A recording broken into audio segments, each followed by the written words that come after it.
From 1955 to 1975, Vietnam was the focal point of a protracted and devastating conflict that claimed millions of lives and whose legacy continues to inform debates on foreign interventions and the consequences of global power struggles.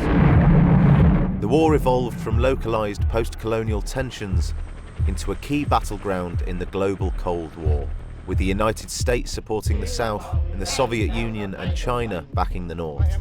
In the United States, the war catalyzed a shift in public opinion on military intervention, while in Vietnam it is regarded as a defining struggle for sovereignty.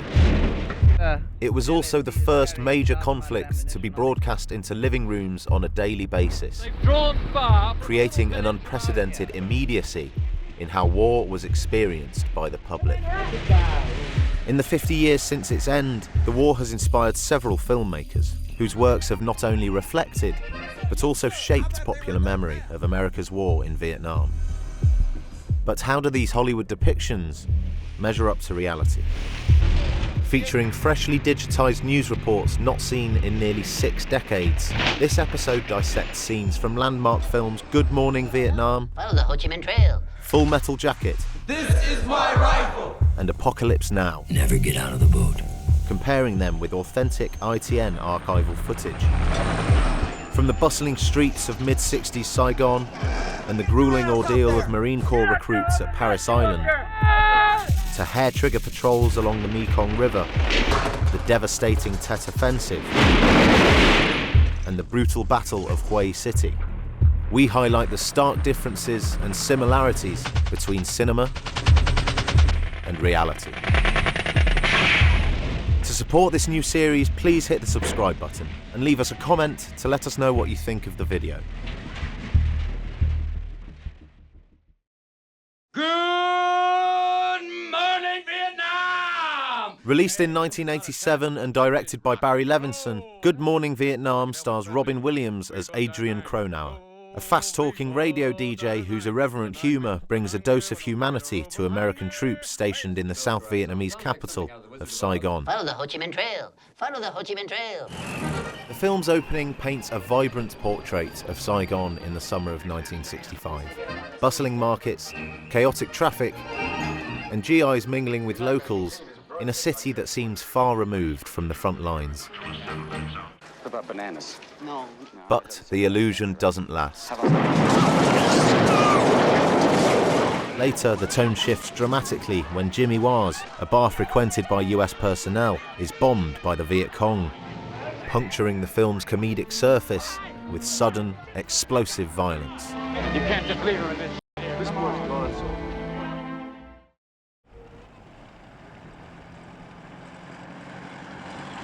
In early July 1965, ITN's Sandy Gall presented Saigon at Work and War, a special report on life in the South Vietnamese capital. Gall's report shows scenes of everyday life similar to those in Good Morning Vietnam, crowded streets and lively markets, and even includes a segment from the Armed Forces Radio Service Vietnam, the very station where the real Cronauer worked at this time. Music and news 24 hours a day. This is Armed Radio Service, Vietnam. The Civilian Aviation Directorate announced yesterday the Tonsonet Airport Terminal will henceforth be accessible only to air passengers awaiting flight. The measure was taken at the request of the security authorities. It requires passengers to use cars placed at their disposal by the concerned airlines' offices when leaving or entering the airport terminal. Authorities said the regulation would be lifted as soon as security conditions warrant it. But while Levinson's film lingers on Saigon's apparent calm before letting reality intrude, Gall's report makes clear from the outset that this was a city on edge. And now this war is moving into the cities. In the past few months there have been 3 terrorist bomb attacks in Saigon, and in the last one 42 people were killed. And now everyone's asking himself, when is the next one going to be? Only the Viet Cong know the answer, although there are always plenty of rumors. The Viet Cong's secret radio has started warning all Vietnamese who want to stay alive to keep away from the Americans and places frequented by the Americans. And when a city is as large, as overcrowded, and as loosely controlled as Saigon, it makes doubly hard the task of protecting Americans and their families from an enemy who may strike at any time, any place, anyhow. We glimpse the nightlife enjoyed by American servicemen and Saigon civilians, but Gall frames it as a superficial distraction from a deepening crisis. Darkness gives a misleading sense of security in Saigon. In fact, the ordinary American is wide open to attack as he walks the streets at night, shops for souvenirs, or drinks in one of the scores of little bars that come to life after dusk, and where for a short while he can pretend to forget the war. Across South Vietnam, the Viet Cong, South Vietnamese insurgents allied with communist North Vietnam and officially known as the National Liberation Front, were waging a relentless guerrilla war against the Saigon government and its American backers. The last Viet Cong bomb attack was on a floating restaurant in the Saigon River, a favorite of American servicemen. That night, 2 mines of the type the Americans call Claymore went off with devastating effect, killing 42 and wounding another 80. This was the most murderous bombing so far in Saigon. In Good Morning Vietnam, the first impression we get of Saigon reflects Cronauer's carefree, even flippant outlook as he arrives in the city. Is there any food on this street that doesn't give you diarrhea? That perspective draws the audience into his world, making it all the more jarring when the violence and moral complexity of the conflict literally explode into view. But in the real summer of 1965, South Vietnam faced an escalating crisis that was plain to see. It dominated headlines and intelligence briefings and sparked fierce debate in Washington over the wisdom of deepening American involvement. In June 1965, just 3 months after the first US combat troops landed at Da Nang, Under-Secretary of State George Ball warned the White House that America was losing the war. In a now famous series of memos, he urged cutting our losses by limiting further deployments and pursuing a negotiated settlement with Hanoi. The alternative, Ball predicted, was mounting US casualties with no promise of progress and ultimately national humiliation. But Lyndon Johnson, determined not to be the president who lost Vietnam to communism, rejected Ball's advice in favour of cabinet hawks like Defence Secretary Robert McNamara. As a result, in late July 1965, 3 weeks after Sandy Gall's report was broadcast, Johnson ordered a massive increase in the number of US troops deployed to Vietnam, from 60,000 to 125,000, rising to nearly 200,000 by the year's end.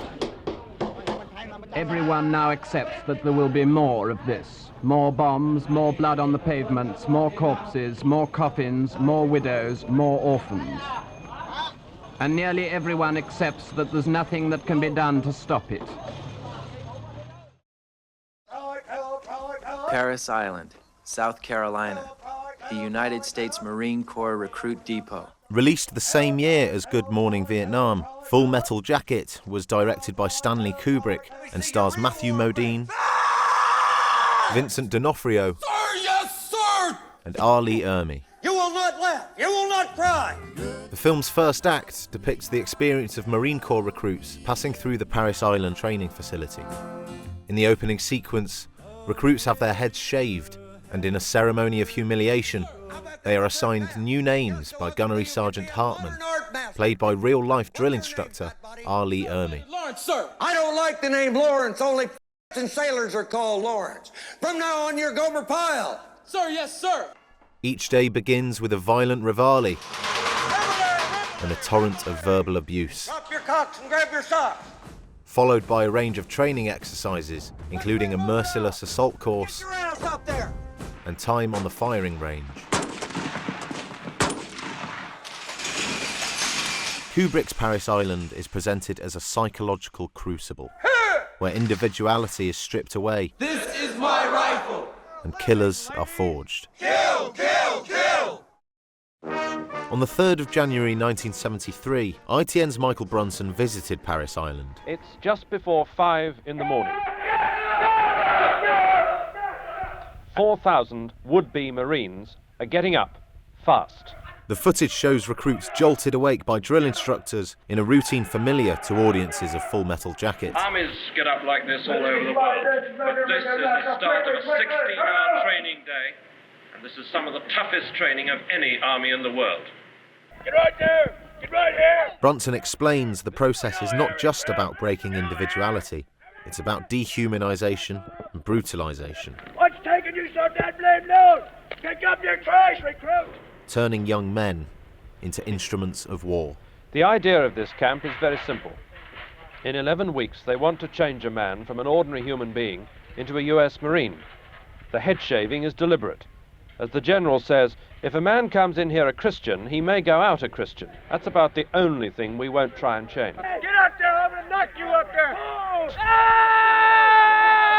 We see recruits pushed through punishing physical drills designed to hone their fighting skills and harden the senses. PT starts at 7 and goes on without a break till 8. It used to be worse till they found that some men were getting so much muscle their kidneys were being affected. The recruits learn some basic skills like all servicemen, firing on the range, for example. Kill! Kill! Kill! In Full Metal Jacket, the pressure of boot camp ultimately breaks Private Pyle. Hi, Joker. In his 1973 report, Brunson discusses the real-world controversy surrounding practices at Parris Island and how the Marine Corps has resisted calls to soften the process. So what's the point of it all? Is it organized violence, as one distinguished visitor said? Others have been sharply critical too, especially when a few years ago 6 recruits died while marching through a swamp. The Marines defend their system by pointing out the role the American government has given them. They are the government's shock troops, an elite corps of men for special duties. And they think that demands of a Marine instant obedience of every order and extreme physical fitness. Most of you will go to Vietnam. Kubrick's recruits train in the summer of 1967, near the height of the Vietnam War. Brunson, however, filmed in early 1973, as US withdrawal was already underway and public opinion had turned decidedly against the war. Yet, as the footage shows, this seismic shift in American society barely touched the institutional machinery behind the war effort.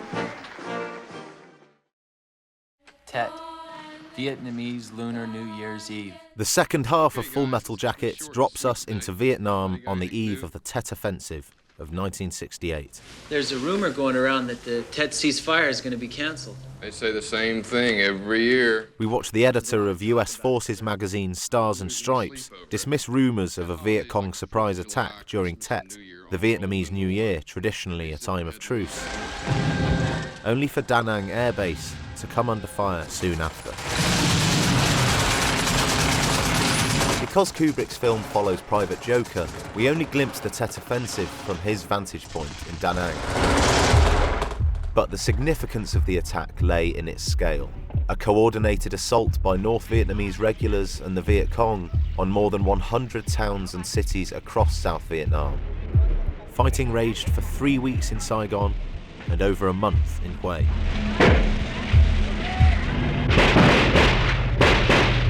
On the 13th of February 1968, ITN Sandy Gall and cameraman Alan Downs filmed South Vietnamese forces sweeping the Cho Lon district of Saigon for remaining Viet Cong. This footage, unseen since its original broadcast nearly 58 years ago, has been digitized exclusively for this documentary. At about 10 o'clock on an unusually peaceful morning in Saigon, the 35th Battalion Vietnamese Rangers start cordoning off a square mile of District 5 on the edge of Cho Lon. Sniper fire can be heard in the area. Frightened residents start moving out and are stopped, searched, and questioned, sometimes not too gently.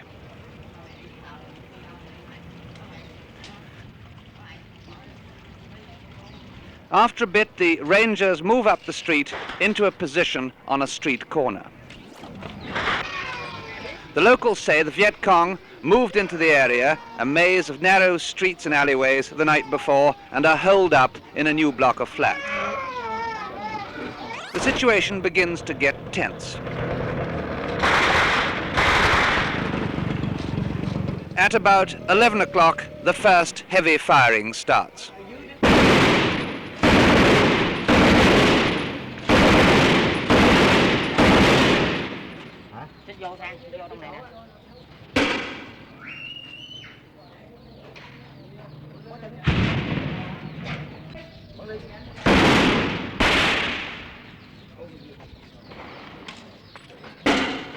At 11:30, the Rangers are ordered to move back. All they were doing is to risk shooting their own men on the other side of the cordon. Shortly afterwards, reinforcements arrive, including a special heavy weapons unit of American military police, formed because of the present emergency. Some of them have never seen action before.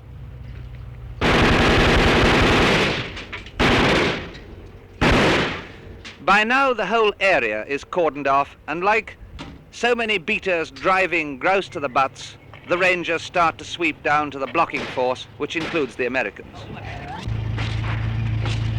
But the sweep seems to peter out, and the Viet Cong refuse to be driven.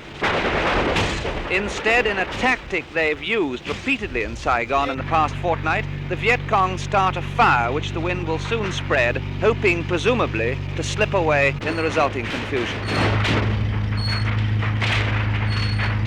Half an hour later, the place is like an inferno, and the luckless inhabitants who were crouching on the floor of their houses while the bullets were flying over their heads start to run for safety.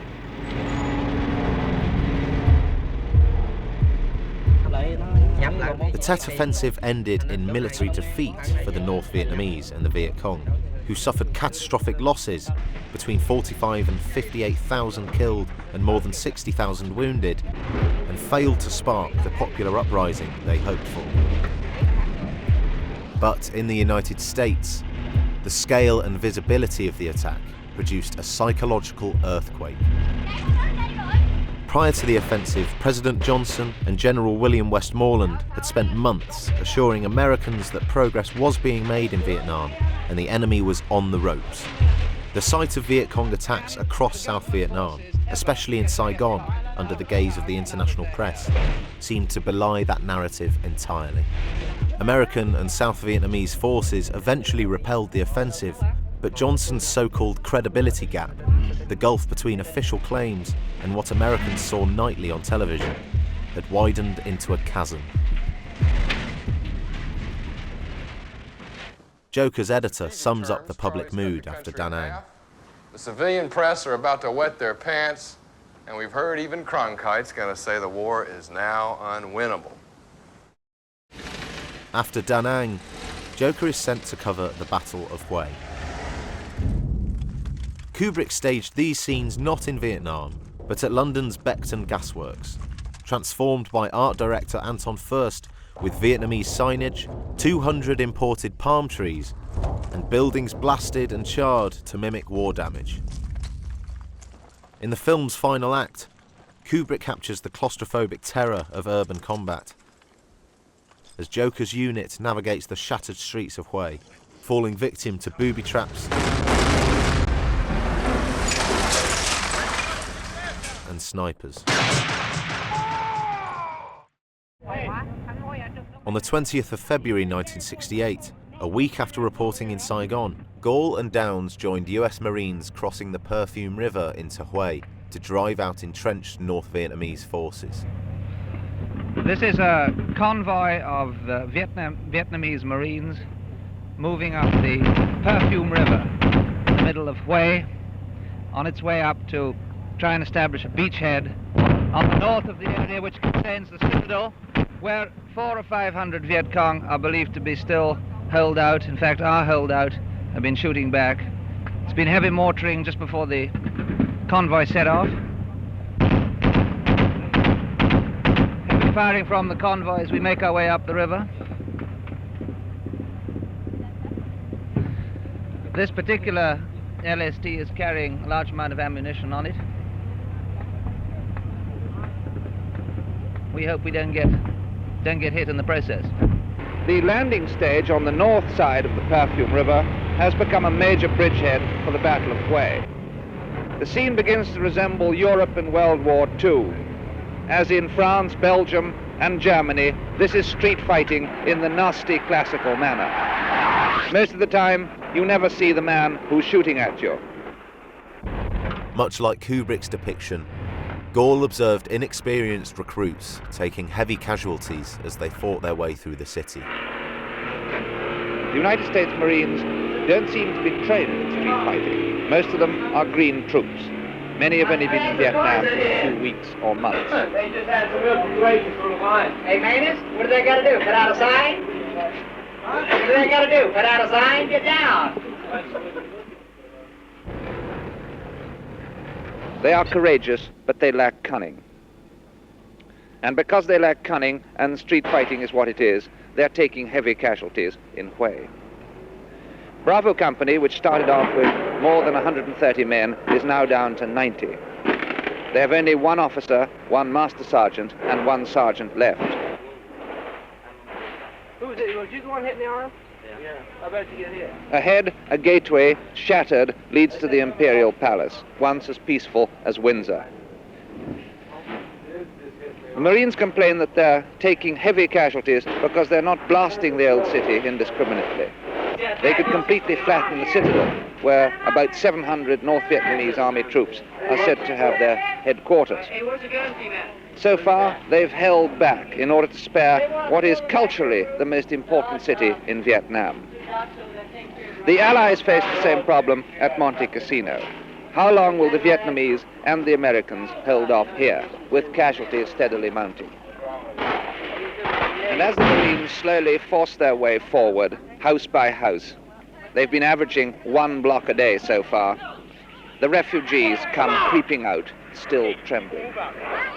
In the street, a dead North Vietnamese soldier lies face down. Excited Marines go up to inspect the body and capture the enemy's weapon. The body is moved by pulling it with a wire in case it's booby-trapped. Yesterday, Bravo Company claimed 25 enemy dead. Its own losses were 3 dead and 8 or 9 wounded. The kill ratio, as the Americans say, is heavily in their favor. Yet, the cost, in what many of themselves say is not only a bloody but a futile war, is mounting all the time. There's no joy in Hue for Bravo Company, nor anyone else, for that matter. The month-long Battle of Hue City became the bloodiest urban fight of the Vietnam War, marked by house-to-house combat, heavy civilian casualties, and the devastation of Vietnam's cultural capital.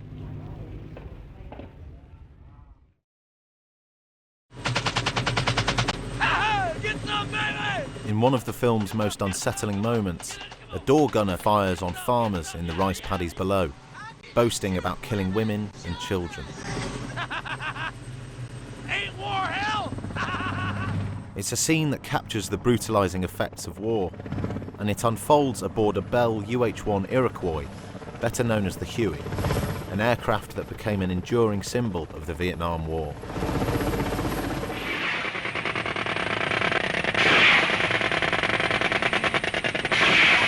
On the 5th of May 1965, Sandy Gall reported on the 197th Helicopter Company of the US Army.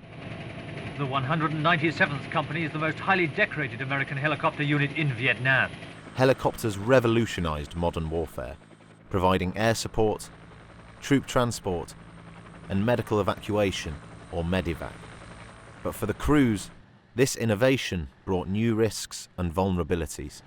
Since last year, 9 members of the company have been killed, there have been 71 injuries in action, and 141 hits on the company's helicopter fleet. The presidential citation was awarded for extraordinary heroism. 80% of the men are volunteers. Their regular tour of duty is a year, but many sign on for more service in this highly dangerous and entirely new branch of tactical warfare. Gall's report doesn't show gunners committing atrocities, but it does reveal how this new form of combat could induce in the minds of helicopter crews a psychological detachment from their surroundings. One pilot described the dissociative effect of helicopter warfare. He recalled slipping into a spectator-like state whenever his unit engaged the enemy, and becoming detached from the bloodshed, even when his own men came under fire. it gets so busy so quickly that you have very little time to think at all. Unless you're receiving fire yourself and you can see tracers being directed at your aircraft, there's sort of a impersonal spectator type feeling when you see another aircraft being fired upon. You have this feeling of empathy, knowing that he's in grave danger and that could be you, but sometimes it's actually very fascinating watching the tracers, particularly at dusk when light is starting to fail. The tracers look much like a 4th of July celebration, as do yours coming from the aircraft. I think that as far as thinking about what's going on or having a great deal of thought process at the time that it is going on, most of the pilots just try to divorce themselves completely mentally from the sensations of what's occurring and try to stick pretty much to the job at hand. Whenever we go into one of these operations, as soon as a man is hit, it's just a matter of minutes before his replacement slips into the seat. In many cases, they don't even have time to clean the blood off the aircraft. Kubrick's Door Gunner is an exaggerated portrayal of war's dehumanizing impact. Most gunners did not behave with the indiscriminate savagery shown in Full Metal Jacket. Critics generally interpret the scene as satirical, a stark illustration of the film's central theme, the consequences of military systems turning young men into trained killers. It's rainy, dear Aunt Gertie, Uncle Louie, I got my check out, and an armed Huey. Now my troubles are all bygone, 'cause I'm over here a-shooting around Saigon.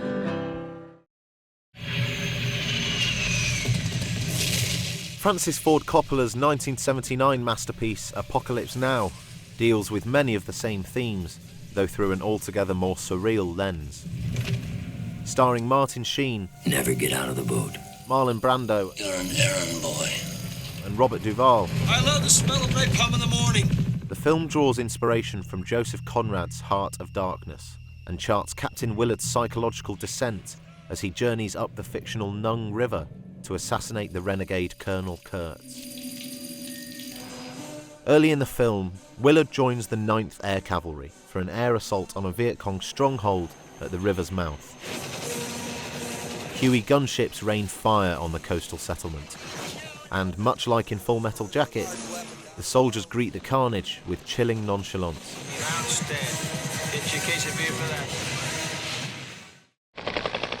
Officially, theirs is a combat support role, but as the shark's teeth markings on their Cobra helicopters suggest, they see themselves as hunter-killers. An ITN report from June 1972 offers a stark, real-world parallel to this stylized violence. Richard Lindley documented the 4th US Air Cavalry conducting hunter-killer missions near Hue City. Not in Hueys, but in AH-1 Cobra attack helicopters paired with OH-6 Loach Scouts. The Loach pilots show what low-level flying really means. This time the mission is to the north in the My Chan area, where the South Vietnamese Marines are trying to repel any North Vietnamese advance. Wheeling and turning, literally hedge-hopping, the two Loaches scan the ground for signs of the enemy. Where Sandy Gall's 1965 report showed helicopters soaring high above the jungle, Lindley's footage reveals a different tactic. Cobras and Loaches skimming low over the fields and the coastline, much more like the sequences in Apocalypse Now and Full Metal Jacket. Innocent-looking puffs of smoke in the sky mean anti-aircraft fire. The enemy reveals itself. They've drawn fire from a little village about 2.5 miles in from the seashore and just into Quang Tri province across the My Chan River. The Loaches have drawn the fire and now the Cobras are going in. But it seems that the North Vietnamese have got a 37mm anti-aircraft gun, firing airbursts, shrapnel exploding in the air, extremely dangerous with these very vulnerable helicopters.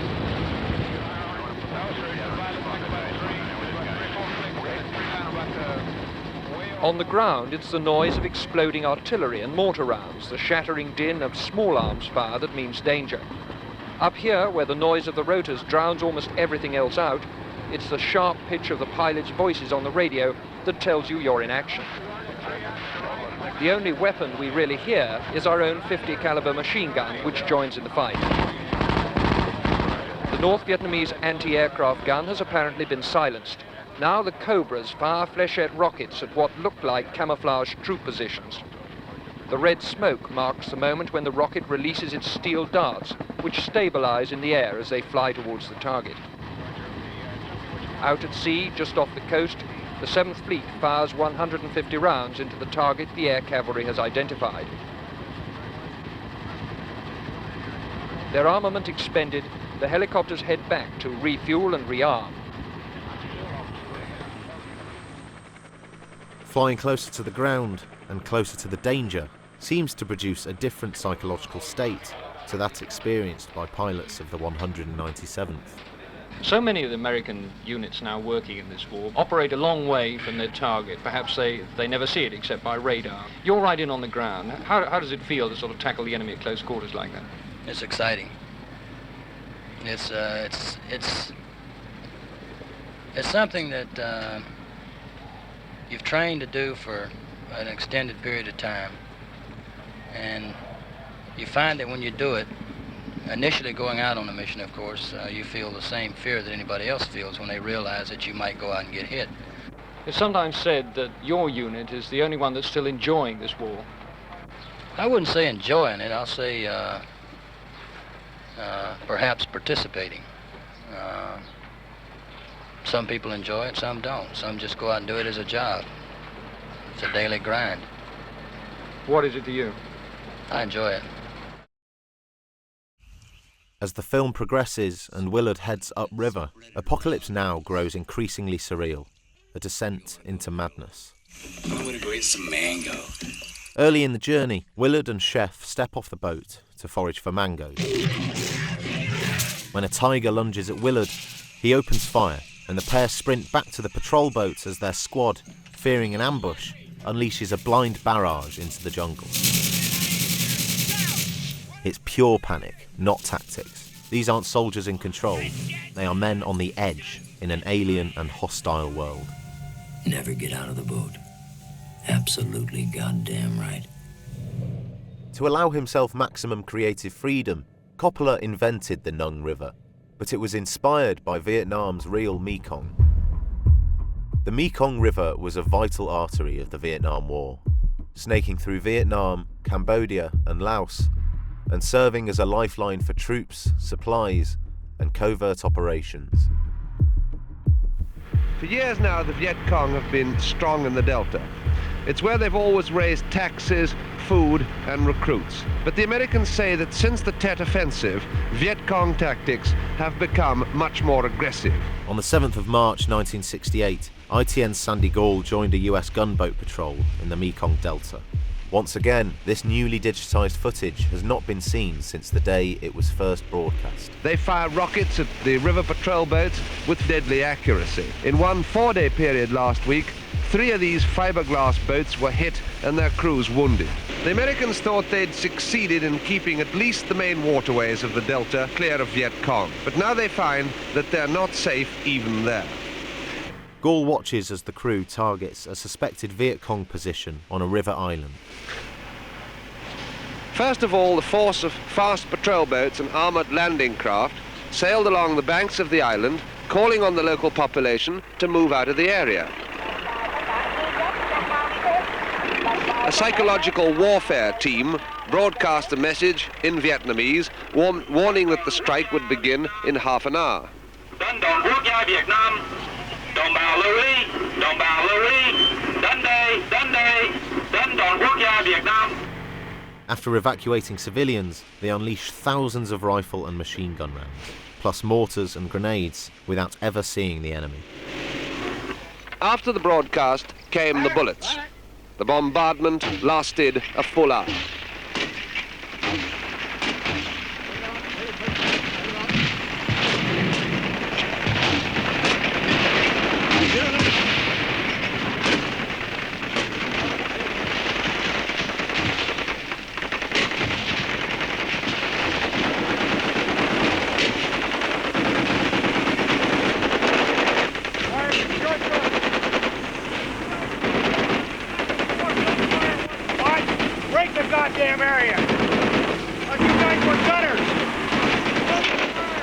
One machine gunner was slightly wounded by a bullet splinter. Otherwise, there were no American casualties. But it's doubtful if the Viet Cong had many more. But who will ever know? The Americans will not land on the island. Unless an agent brings in a report, the net result of all that flying lead will remain a question mark. And at least one American officer on the operation thought it was futile. Though less frantic than the tiger scene in Apocalypse Now, something about this operation echoes the heightened anxieties of Willard's squad, firing wildly at nothing in particular. And as if guided by Chef's hard-learned wisdom, most of the men literally never get out of the boat. Much as Willard's journey in Apocalypse Now reflects America's descent into the moral and strategic confusion of the war, Gall's report reveals an army that, on some level, seems to have lost confidence in its mission. And we see played out the dilemma at the heart of US strategy in Vietnam. US forces faced an elusive enemy in unfamiliar terrain, and the American military machine, built to seize territory and destroy uniformed armies, was ill-suited for counterinsurgency warfare. When conventional firepower was used, it often undermined the broader American strategy in Vietnam. The displacement of civilians and the destruction of villages did little to win hearts and minds, and often bred resentment towards the Americans and sympathy for the Viet Cong. For this reason, by March 1968, Washington was beginning to understand that a decisive military victory in Vietnam was unattainable. This realization paved the way for President Johnson's successor, Richard Nixon, to enact Vietnamization, the policy of transferring responsibility for the war to the government in Saigon, and ultimately, America's withdrawal. Gall's report, then, is more than a dispatch. It's a microcosm of America's war in Vietnam. A portrait of strategic frustration, tactical futility, and the fog of war.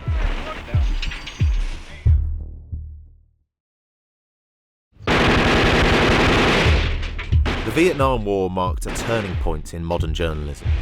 For the first time, television brought the raw realities of combat into living rooms, challenging official narratives and reshaping public debate. This unprecedented coverage transformed global understanding of the conflict and underscored the vital role of independent reporting in times of war.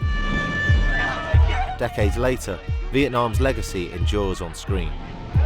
Films like Good Morning Vietnam, Full Metal Jacket and Apocalypse Now have not only reflected the war's complexity, but helped define how it is remembered. Through striking imagery and powerful storytelling, these films continue to shape public perception, sometimes blurring the line between fact and fiction, but always provoking reflection. Kill! Kill! Kill! To support this series, like this video, hit subscribe, and let us know in the comments what you'd like to see us cover next.